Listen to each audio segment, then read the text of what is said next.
Hello guys, welcome to another episode at Sugar MDs by Dr. Ergin. Now today we are talking about an extremely important topic, how to beat diabetes. Now if you like this video, remember to give a thumbs up and remember to subscribe so we can get you more videos and you can be notified. Okay, this is going to be an informal conversation with you guys, and I'm going to be very sincere with you, and I am going to explain what happens and what's happening in my current practice. I have tons and tons and tons of success stories. We call these people in remission. They call themselves in cured. Whatever you call it, if your A1C is below 5.7, that is an A1C that is not diabetic, right? So if you can bring your A1C down below 5.7%, you're not diabetic anymore. That doesn't mean that you're cured, but you're not diabetic anymore. Of course, you may have type 1 diabetes, you may have type 2 diabetes, you may have type 3 diabetes. Sometimes we call this LADA or type 1.5. You know, the name can change, but the bottom line is it's a diabetes between type 1 and type 2. But depending on your diabetes, the beating diabetes is possible. Now, beating diabetes has many meanings, right? So we are not talking about here like diabetes vanishing like a common cold or coronavirus, COVID-19 going off the surface of the world. You know, diabetes is not a disease like that. It is very controllable. It can put into remission and it can stay in remission for a long time, but it's not like a common cold or a virus. So people don't understand that part. And some people think that the diabetes is just a disease of food or sugar. That's not true either. So people read on the internet or on different resources and they end up coming up with their own ideas and thoughts, and they're trying to influence other people based on what they think it is, without a medical degree or without a deep thought and understanding and studying the disease. What you're saying on the internet is affecting a lot of people. So if you're not really necessarily a professional, if you do not specialize in this, if you're not a medical doctor, if you did not go through this extensive education and training, we call medicine practice of medicine for a reason. We do not call it science of medicine, right? So we practice science, because diabetes or any medical topic is not an entire science.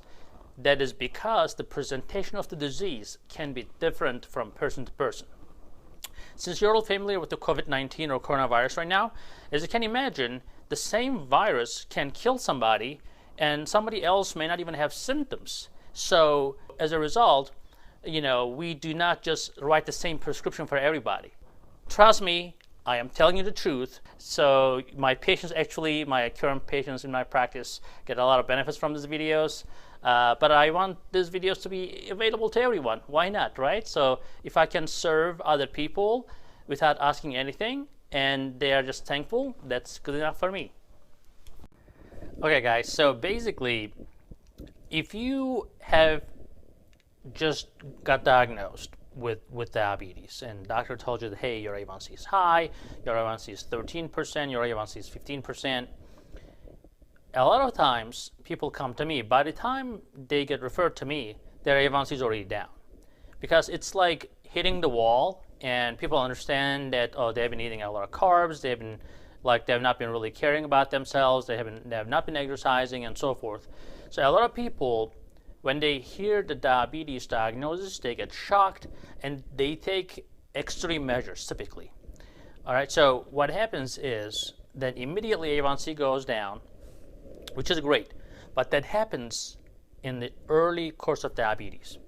So sometimes, you know, I give this car examples all the time, although I'm not really a car guy by any means, but if you see the engine light and you do something early, you're probably gonna recover pretty quick. Your car is going to be okay.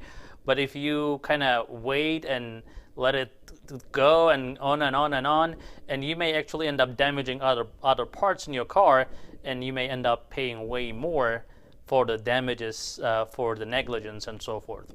So our bodies are, you know, kind of similar, although way more complicated. So We sometimes, when we diagnose people with diabetes, actually damage is already done. So diagnosis of diabetes actually is something that is at the end of the story. Yeah, it starts with insulin resistance and you end up with the diabetes. Most people, by the time they have diabetes, they already have heart disease. Not everybody, but a lot of people end up with heart disease quite early on. And just because we need to tell these people way ahead of time when your A1C is like 5.8, 5.7, 5.9, hey, you gotta do something aggressive right now. Don't wait your A1C to be 15. So this happens all the time, right? So people come to me and they say, Doc, my A1C was like 5.9 or 6%. And I said, okay, fine, I'm just pre-diabetic, I'm borderline, I'll be okay. And then next thing they go to the doctor 6 months later, doctor says, what did you do? Your A1C is 15%. This happens all the time. Your body gives up. Your insulin goes up and up and up. And at some point, your body will say, I'm done making insulin. Basically, it goes into almost like a crisis situation where your body just shuts off insulin. Now, at that point, if you can reduce your carbs drastically, you will temporarily recover from diabetes. Now, I get a lot of comments saying that, oh, what you're saying has no meaning because I brought my A1C down from 15% down to 5% and I don't need medication as well. That may be true for you, good for you. And that is the case most of the time when people just get diagnosed and they still have a lot of insulin reserves, but what they don't understand is it's not going to stay the same. So remember this. This is not necessarily 2 times 2 equals 4. There's a lot of things that contribute in your blood sugar management. Now, if you have a certain amount of insulin production that your body is capable of, and that is genetically determined most of the time. So I'm asking to those people who say that, oh, I don't eat any carbs, diabetes is a sugar disease, so I got the carbs, my diabetes is gone. There are a lot of people who eat 500 grams of carbs every day and they don't have diabetes. Or they are like even in their 50s and 60s, they're overweight and they're obese, they don't have any diabetes. So how do you explain that, right? So explanation is that they're genetically, they are not prone to have diabetes. They can make as much insulin as they want. Now, yes, they're going to stay obese. They're going to probably have some other complications from obesity, but they will not have diabetes. So it is genetically determined how much insulin you can make. Now, how much insulin you can make has a meaning because the amount of the fat and muscle tissue that insulin takes care of also is very important. So if you have a lot of muscle and fat, mostly fat, and you become insulin resistant because these fat cells create, as we discussed in the previous video, the inflammation, and as a result your insulin production goes down together, but also insulin is not able to take care of the demand in the fat cells because your fat cells are just stubborn, doesn't want to deal with insulin, and insulin tries to go up, and so forth, eventually fails, and diabetes happens. Now, if you take aggressive measures, like I said, go down on the carbs, and initially it's fine. But what is not known by many people is that diabetes is a progressive disease. Once it starts, it keeps going on. Like a lot of chronic disease is actually like that. So like dementia, once it starts, it doesn't stay that way. You keep going down. The medications and everything like that we give for dementia is just to slow the progression. So once the damage starts in an organ, that is inevitable that that organ is going to go down. So you basically reduce the carbs drastically to almost to none. Of course, your body doesn't have to make insulin. Doesn't mean that you don't have diabetes. Your capacity to make insulin is still low. It's like saying, well, I've been spending a lot of money, and now I'm spending now $20,000 a month, and I'm not making enough. I'm making $15,000, and now I'm spending $20,000. You're in debt, and everybody's on you. They're trying to collect their debts and stuff like that. And then all of a sudden say, I'm done. Okay, I'm selling my house. I'm selling everything. I'm going to a small house. I'm going to start spending $5,000 a month. Suddenly you look like you're $10,000 rich, right?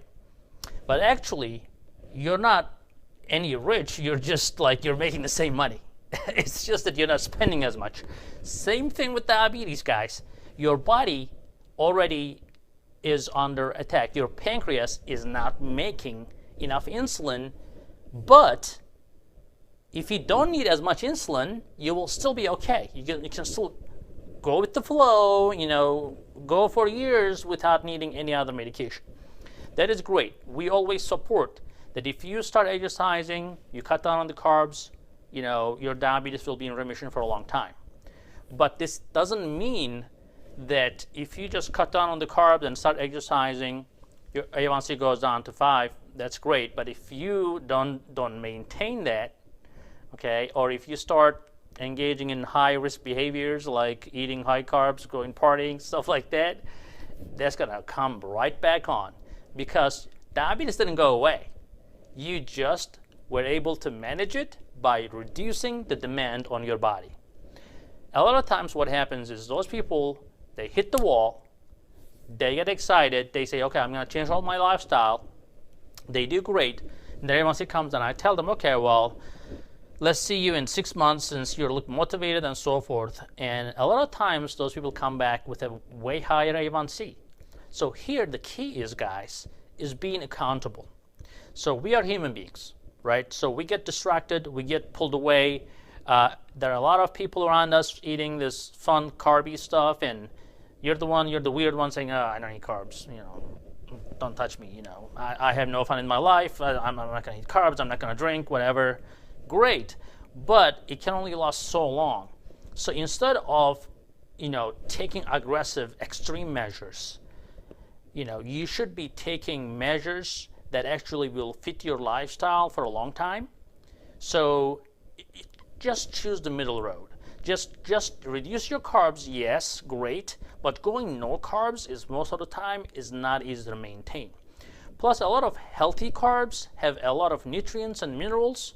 So, for example, people say, yeah, well, I eat oatmeal, my blood sugar spikes. Of course it will spike. It has a spike. If your pancreas is not making any insulin, it's going to go up. But also depends on how much oatmeal you're eating. If you're eating a bowl of like this, your sugar is going to go up. So it's not just the food to blame, it's also how much carbs you're eating. Plus, if you took a walk after that oatmeal, your blood sugar wouldn't spike. So don't blame the oatmeal. So blame yourself for blood sugar spike because you're actually not doing anything, for example, after eating a breakfast, or just sitting on a desk job, you're not even moving around. Of course it's going to go up. That's the basics of the disease. So you have high demand, you have a minimal production of insulin, it's not going to match.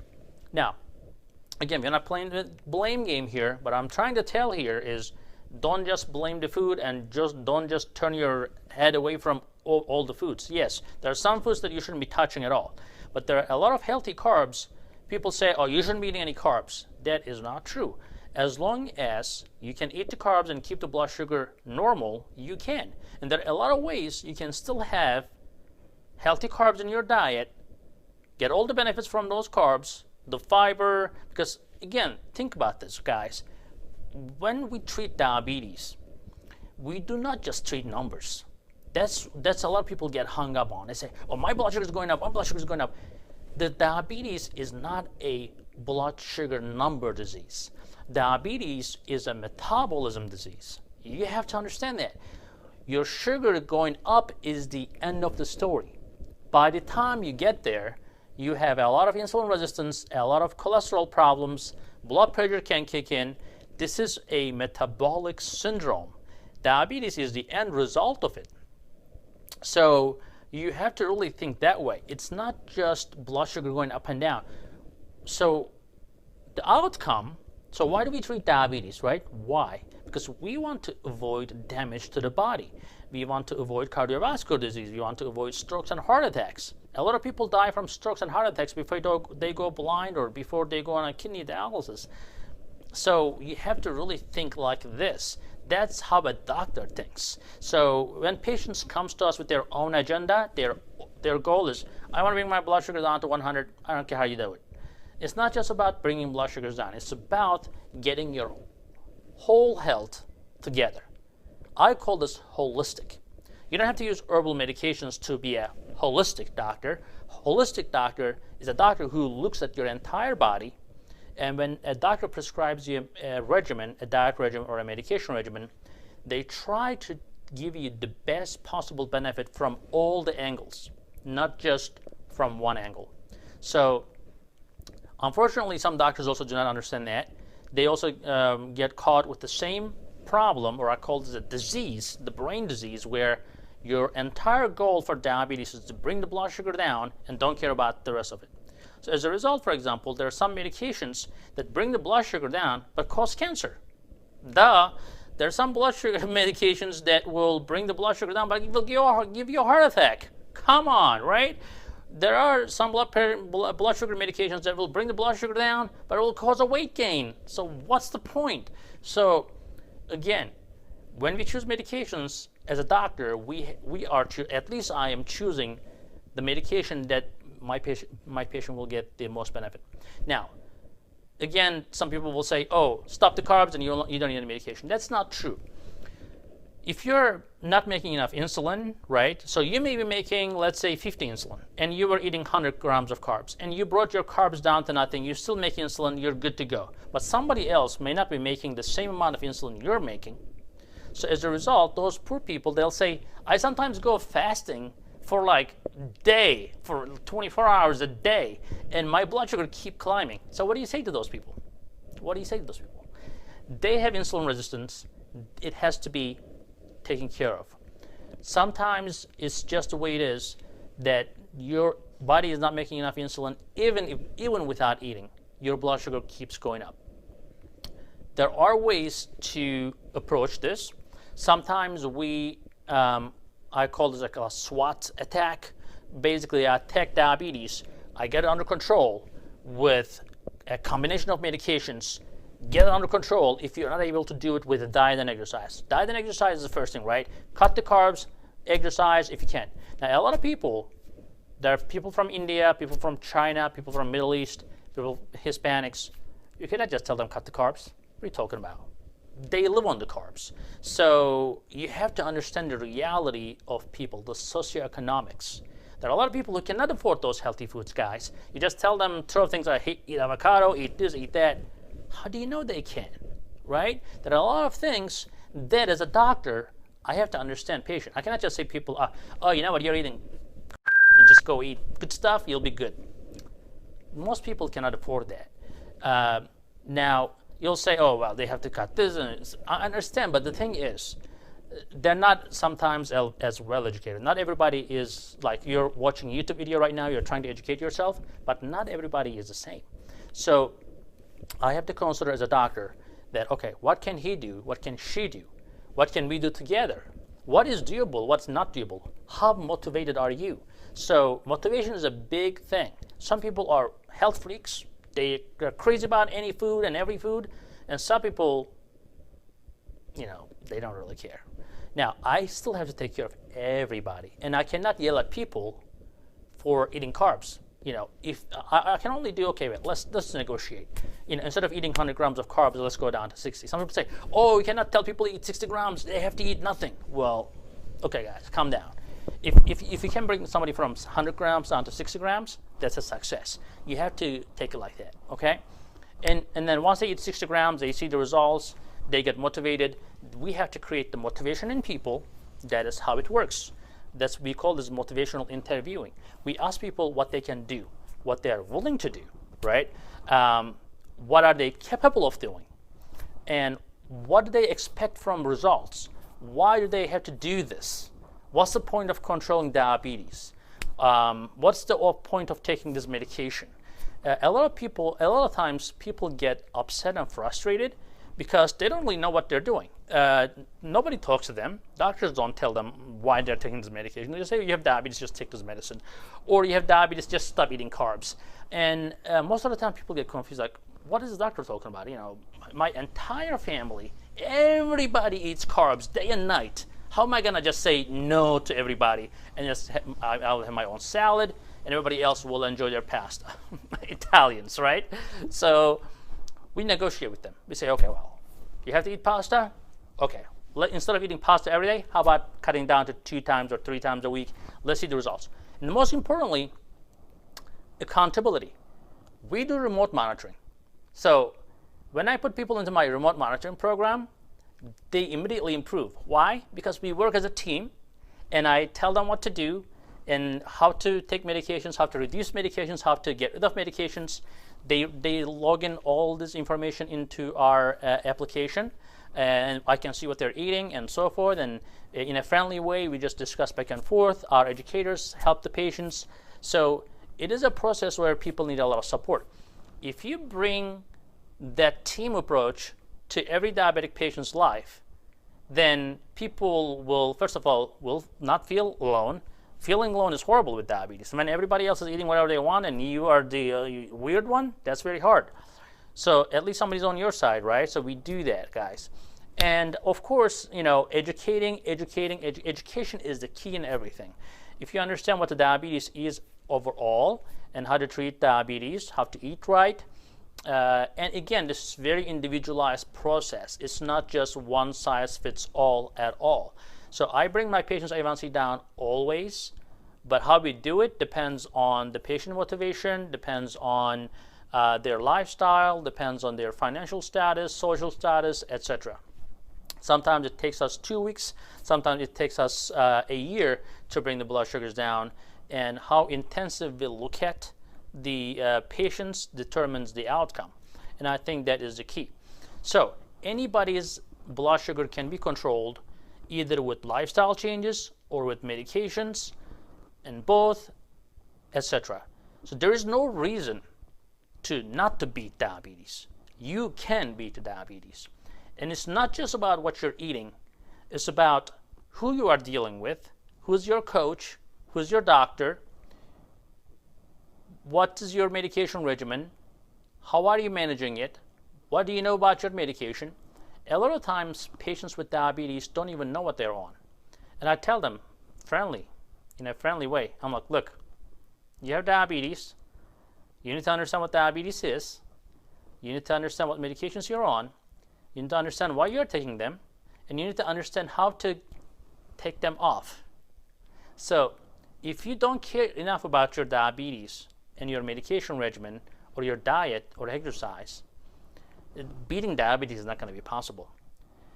You can control it in a relative way. We still bring people down to less than 7. We just, you know, if somebody is not motivated and they don't want to do anything, they just have their own ways and they don't want to change anything in their lifestyle, we have medications, but then they complain that medications are expensive.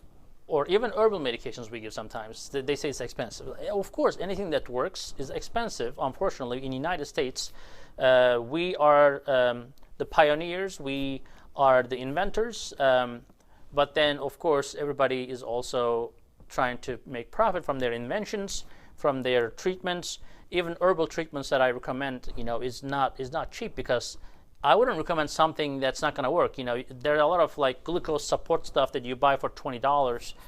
They just don't work, and I don't recommend them. But so as a result, guys, you know, if you want to save money and cost, yes, diet and exercise, accountability, being remotely monitored is the key. That's how we beat diabetes. In a population regimen, also in a population management also, if everybody was being monitored and everybody was being coached and everybody was given the right medications if they needed medications, then everybody can beat diabetes. I think it is a problem of motivation. It's a problem of a workforce to help these people. But my mission, my goal is to actually promote that remote patient monitoring so that we can touch a lot more lives. We can help people staying accountable, help people staying motivated, and that's how we beat diabetes. Again, guys, please write down your comments. Please do not give medical advice, especially if you're not a medical doctor. If you liked the video, remember to give it a thumbs up, and we'll see you in the next video.